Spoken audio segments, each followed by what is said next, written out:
দেশের পুরনো 4টি বিভাগকে 4টি প্রদেশ করার সুপারিশের কথা ভাবছে জনপ্রশাসন সংস্কার কমিশন। রাষ্ট্রীয় নিরাপত্তা সহ গুরুত্বপূর্ণ বিষয় ছাড়া অন্যান্য বিষয়ের ব্যবস্থাপনা প্রদেশের হাতে দেওয়ার পক্ষে এই কমিশন।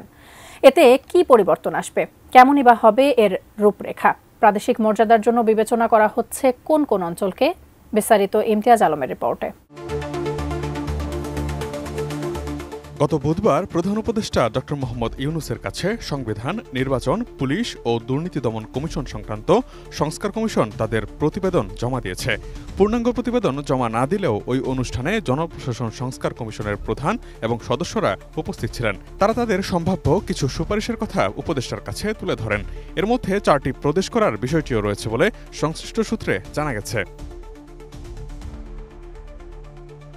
পরিচয় প্রকাশে অনিচ্ছুক দায়িত্বশীল একটি সূত্র জানায়, জনপ্রশাসন সংস্কার কমিশনের সম্ভাব্য সুপারিশগুলোর মধ্যে অন্যতম হল বিকেন্দ্রীকরণের অংশ হিসেবে 4টি প্রদেশ করা। এই 4 প্রদেশ হল ঢাকা, চট্টগ্রাম, রাজশাহী ও খুলনা। তবে এসব প্রদেশের পরিচালনা কাঠামো কেমন হবে, কাজ কি ধরনের হবে, সেই ভাবনা এখনও জানা যায়নি। কমিশনের একটি সূত্র দেশের একটি প্রথম সারির জাতীয় দৈনিককে বলেছে, বিষয়টি এখনও আলোচনার পর্যায়ে আছে। কমিশনের সুপারিশ এখনও চূড়ান্ত হয়নি। বিষয়টি মূলত সংবিধান সংক্রান্ত বিষয়, তাই কাঠামোর বিষয়ে তাদের পক্ষে এখনই বলা সম্ভব নয়। শিয়া বাটার ও ভিটামিন ই সমৃদ্ধ lily glam beauty soap. Lily, always beautiful. বাংলাদেশে একাধিক প্রদেশ করার আলোচনা নতুন নয়।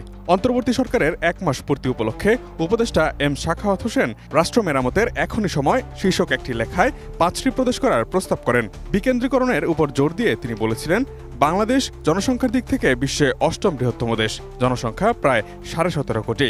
ছোট দেশ হলেও এত বিরাট জনগোষ্ঠীর কাছে সরকারকে নিয়ে যেতে হলে বাংলাদেশকে ন্যূনতম 5টি প্রদেশে ভাগ করে একটি ফেডারেল কাঠামোর রাষ্ট্র করা যেতে পারে। পূর্ব এবং পশ্চিম অঞ্চলে 2টি করে 4টি প্রদেশ এবং বৃহত্তর ঢাকা নিয়ে আরেকটি প্রদেশ করার কথা বলেছিলেন তিনি। মেট্রোপলিটন ঢাকা কেন্দ্রশাসিত থাকবে।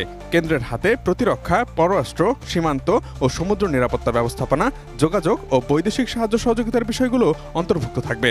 বাকি বিষয়গুলোতে কেন্দ্রের তত্ত্বাবধান থাকলেও প্রদেশগুলোর নিজস্ব ব্যবস্থাপনা থাকবে।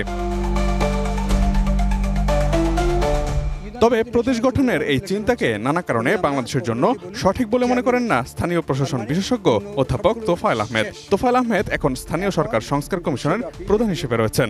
তার মতে, বাংলাদেশ ভৌগোলিকভাবে ছোট একটি দেশ, মানুষ হয়তো বেশি, তবে ভাষাগত, ভৌগোলিক অবস্থা সহ বিভিন্ন ক্ষেত্রে বড় ধরনের কোনো বিভাজন নেই। তাই তিনি মনে করেন, বর্তমানে যেসব বিভাগ আছে এবং স্থানীয় সরকারকে শক্তিশালী করলে, ভালো মতো কাজ করার ক্ষমতা দিলে প্রদেশের ঝামেলায় না গেলেও চলবে। প্রদেশ সমস্যা সমাধানের চেয়ে নতুন করে কিছু সমস্যার সৃষ্টি করবে বলেও মনে করছেন তিনি। বর্তমানে সারা দেশে 8টি প্রশাসনিক বিভাগ রয়েছে। এর বাইরে কুমিল্লা ও ফরিদপুরকে বিভাগ করার আলোচনাও রয়েছে।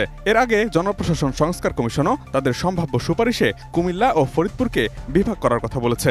15ই জানুয়ারি সংবিধান সংস্কার কমিশনের জমা দেওয়া প্রতিবেদনে যেসব সুপারিশ এসেছে তার মধ্যে স্থানীয় সরকার প্রতিষ্ঠানের স্বায়ত্তশাসনের উপর জোর দেওয়া হয়েছে।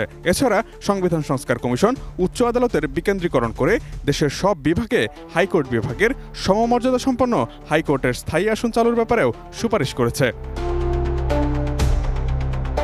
Imtiaz Alam, desk report, ATN news.